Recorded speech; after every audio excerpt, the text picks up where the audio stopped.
This week, which is week 8, the title of the lecture is Health Promotion in Action. And what we've been doing over the last few weeks is working towards being able to apply the theory of health promotion into practice. And so that's what this session is about. It's about working out how to actually put the health promotion principles, Ottawa Charter framework for health promotion, into practice. Now, what I advise you to do in conjunction with this lecture is to go back to the lecture on what is health promotion, to review those 5 elements and 3 key factors in terms of what Ottawa Charter is. We'll be looking at those a little bit later on in this lecture. The essence of health promotion is that the target populations take control, whether they be individuals or communities.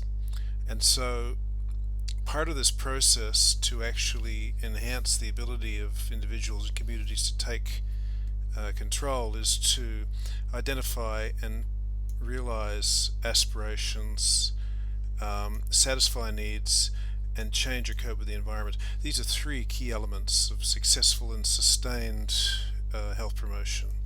That we need to know what it is that drives people, individuals, and communities in terms of what they wish their future to be like, what their current needs are, so satisfying current needs, and also resilience, that is, being able to change or cope with their environment, because it's not just about individual responsibility, as some sides of politics will say. It's actually about the environment that people live in that's actually quite important determinant of health promotion. And we've seen this previously with the determinants argument of health and illness.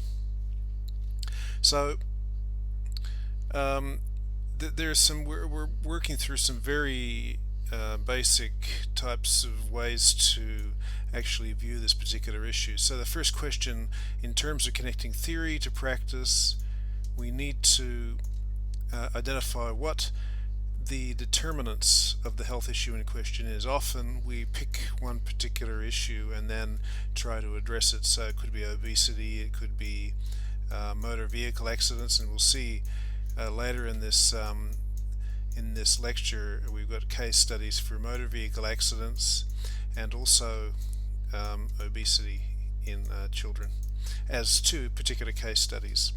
And the other point to consider is, how do individuals and populations usually take actions on these determinants, and usually take, there should be a word in here, successful. So, because we don't want them to take action that's actually going to be detrimental to the aims, but we need to know what types of successful actions can be taken towards these determinants. There's a very interesting and quite pertinent model.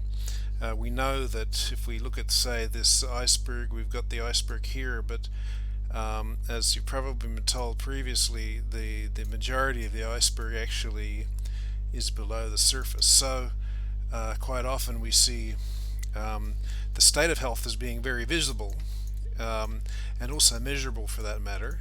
We see that, but the underlying causes of the problem we tend not to see. They tend not to be particularly apparent, not to be particularly visible. So we've got contributory factors which are reliant upon lifestyle factors, which ultimately are determined by psychosocial and cultural factors, and these operate at the population level and at the individual level. And you can see here that at population level we've got issues like resources, opportunities, culture, settings, legislation, and politics. Those are very much at the broad population system level. And at individual level we have people with values, attitudes, beliefs, resources, skills, and knowledge. And so all these different aspects are areas where we can actually target in terms of health promotion intervention. So in the whole process, I mean, we've covered this in previous lectures, that we look at determinants in relation to in relation to a health issue. So for example, we look through the health stats and we find that we've got a prevalence of heart disease or lung cancer or skin cancer, and the idea is that we need to know the determinants of these diseases. So, for example, the contributory factors for heart disease. One example is obesity. In fact, smoking is also a contributing factor for heart disease, but very much a contributing factor for lung cancer. Sun exposure, in fact, UV radiation, is a contributing factor to skin cancer. So this is the sort of starting point for our intervention design. Then we move on to lifestyle behavior. So if we look at, say, and the point to make about lifestyle behaviors is it's not, we've got, you remember this model I drew where we've got various exposures along here, and then we've got a disease at this end. And so basically, usually when we're dealing with lifestyle behaviors, we're not just talking about one specific event. What we're talking about is a history of behavior. So it's essentially accumulated behaviors that create risk factors. So in the middle area here we've got the risk factors. So elevated cholesterol is a risk factor for heart disease. Obesity is a risk factor for heart disease.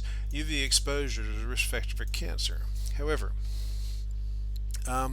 what leads to these accumulated risk factors? What leads to a change in these risk factors? Well, there's various behaviors. So poor diet over a long period of time will lead to elevated cholesterol. Sedentarism, or sitting around doing nothing for most of the day, will lead to a higher risk of obesity, which leads to a higher risk of heart disease. Unsafe sun behavior, so instead of being sun smart, being sun dumb, over a long period of time will lead to an increased dosage of UV exposure, which leads to skin cancer. So we're building a matrix of risk factors, which in turn are determined by behavioral factors. So if we then extend our conceptual framework or our conceptual matrix to include environments, so we might then start looking at, well, what are the environments we work in, what are the environments we live in, and what are the environments that are particularly conducive to making healthy or unhealthy unhealthy behavioral choices. So, for example, there are many examples, and these examples relate to specific issues within the Australian population. So, bike paths, and that relates to physical activity, for example. Same with parks and playgrounds. Helplines relates to mental illness, and also to suicide prevention. McDonald's in every suburb, well, that may relate to poor diets, which relates to obesity and overweight. So, and so on. 24-hour drinking establishments, well, that might lead to, say, drinking alcoholism, but also it might relate to obesity. Cars capable of unsafe speeds, motor vehicle accidents. So there are a whole range of, we see a whole range of potential interventions or potential loopholes which can either positively or negatively impact on the behaviors and therefore the health risks of a population, also individuals. Now, when we're building this matrix, the idea is that this is an example where we're interested in heart health. Why do hearts become unhealthy? And then you come up with a range of contributing factors.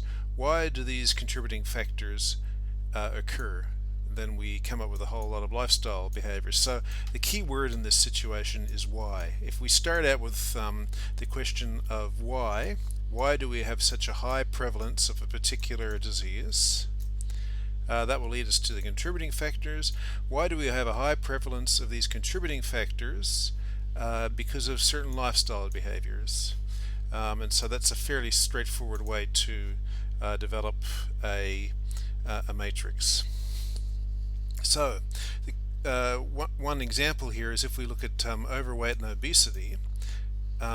Often if we just subscribe to this idea, it's personal responsibility, and if people would just exercise, there would be no problem. Okay, so you might say, right, let's just educate the people to reduce weight. Let's educate them about how to lose weight. So educate what a healthy diet is, and educate how much exercise they should be doing, how they should be doing it.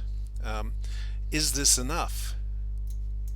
The fitness industry might say yes, but in fact obviously not, otherwise we wouldn't have around 67% of Australians, adult Australians, being overweight or obese. That's the first figure. Now I might add another figure in here, and that is that 80% of overweight people who intentionally lose weight regain that weight within 6 to 12 months. So these interventions are not enough. They're in fact quite a monumental failure. So what we need to be doing is asking, well, what are the upstream determinants of this? So what are the determinants that basically affect people's ability to be less sedentary or to be more physically active? And from there we can target the knowledge and skills of individuals to address these determinants. So as part of this process to identify upstream determinants, we need to identify the resources and opportunities. So for example, we might see that the YMCA's in country towns are very underutilized. So an enormous community resource, but nobody seems to be using it. Can we develop programs to actually enhance the use of these YMCA facilities throughout the day and evening? If we're looking at, for example, what people consume, well, we need to actually know what the cultural norms related to eating are. So not only what diet people eat, but in fact why do they eat that particular diet, and this will give us a pathway to developing appropriate interventions. And also, is there a policy framework that actually assists us in doing this? So if, for example, we find that a lot of children are overweight, is there a tuck shop or a school canteen policy in place developed by the government which actually determines what food can and cannot be sold in tuck shops? I suspect in most states it's probably underdeveloped. The bottom line from this discussion is, of course, that we need a combination. Okay, individuals, things targeting individuals don't work on their own. Things targeting population don't work on their own. So what we need is a combination of these two, plus a whole range of other considerations in between to make a comprehensive health promotion intervention design.